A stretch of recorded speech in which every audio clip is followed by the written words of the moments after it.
नरेश राजा दरबार में विराजमान। जय हो। छायत छबीरो खेल छत्रन में छत्रपति, छत्र की छाया छवि छटा छायती रहे, छत्र की छटा छवि छटा छायती रहे। ये वीरन के वीर, वीर सेन भद्र वीर, वीरता की वीणा बीथी बीथी बाजती रहे। महाराज के जीवन की जय जयकार हो। प्रथम परम पिता परमात्मा के चरणों में शतकोट नमन।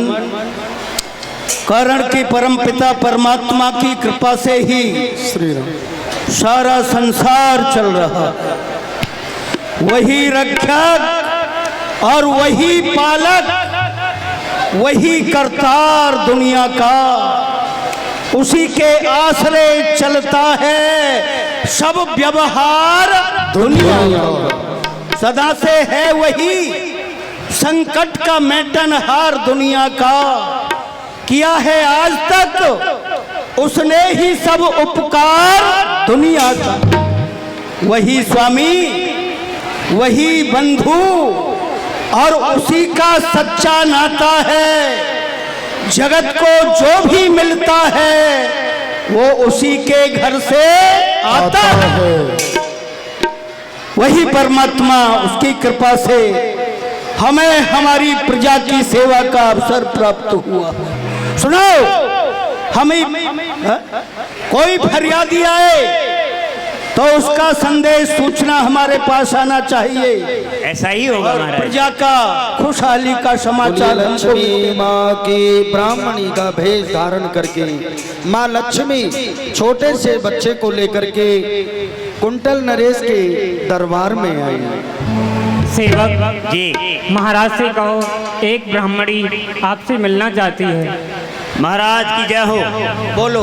एक ब्राह्मणी है और उसके साथ एक उसका बच्चा है, वो आपके दरबार में आना चाहती हैं।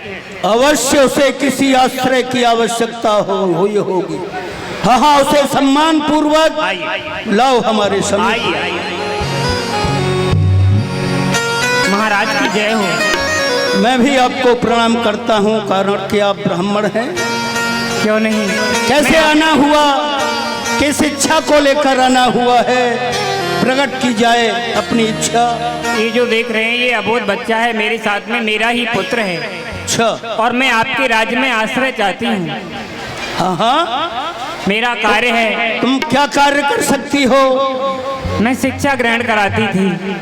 बच्चों को शिक्षा ग्रहण कराती हो? जी महाराज। तो बहुत सुंदर बात है। एक हमारा भी पुत्र है और तुम्हारे पुत्र जैसा ही है। तुम अपने पुत्र के साथ हमारे पुत्र को भी शिक्षा प्रदान करोगी, विद्या का अध्ययन कराओगी। जो भी विद्या तुम्हारे पास है वो अपने पुत्र के साथ हमारे पुत्र को भी प्रदान करोगी। क्यों आज्ञा महाराज। हाँ, लक्ष्मी जी को स्थान दे दिया कि आप मेरे पुत्र को और अपने पुत्र को विद्या अध्ययन कराएंगे। और इधर शनिदेव भी आ रहे हैं।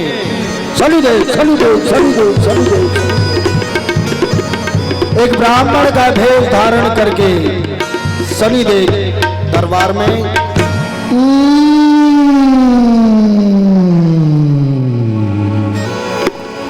मैंने धृष्ट बुद्धि का भेष बना लिया है, ब्राह्मण बन गया हूँ और अब कुंतल नरेश के राज्य में मुझे प्रवेश करना है, क्योंकि लक्ष्मी जा चुकी है उसकी रक्षा के लिए।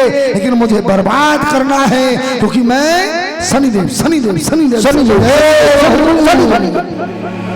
सेवक मैं आपको प्रणाम करता हूँ। कुंतल नरेश से ये कहो, एक दृष्टि बुद्धि नामक व्यक्ति मिलना चाहता है। महाराज की जय हो। कहो।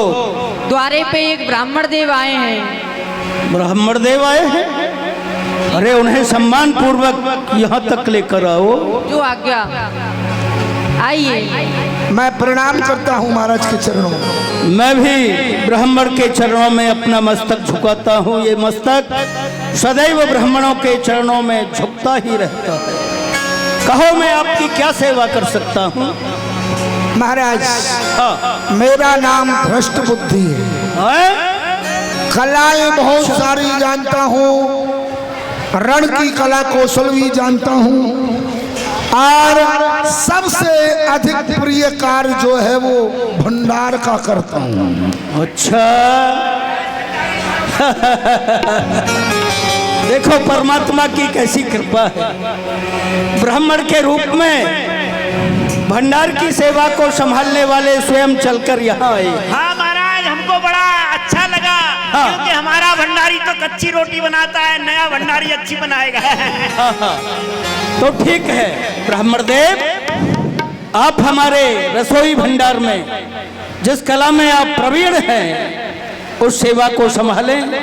हम आपको आश्रय देते हैं और आपका नाम सुना था कि आपके यहाँ जो आशा लेके आता है उसकी आशा कभी निराशा में परिणत होती ही नहीं। जैसा आपका नाम वैसे ही आपके गुण, आपके लिए प्रणाम है। ये हमारा सेवा धर्म है जिसे हम निभा रहे हैं।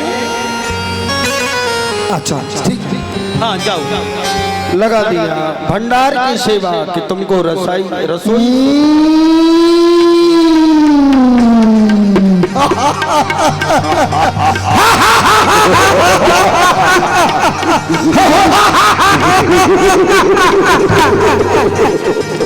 ये समझता है मैं भंडारी हूँ।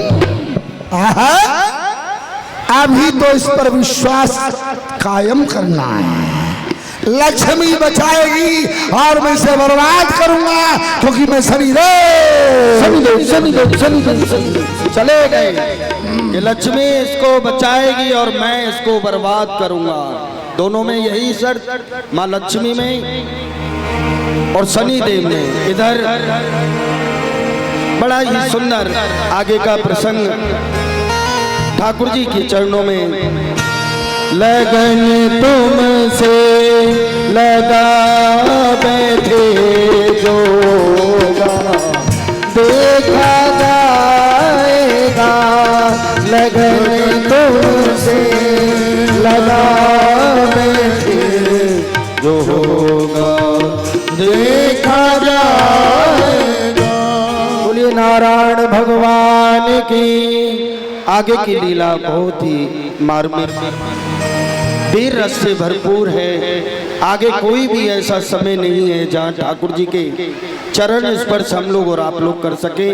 यही 5-10 मिनट का समय है। जो भी माताएं बहनें भाई लोग भगवान को भेंट नौछावर चरण स्पर्श करना चाहते हैं वो इस समय आएंगे और भगवान की भेंट नौछावर करेंगे। लीला अभी बहुत ही बाकी है, बहुत ही सुंदर प्रसंग है।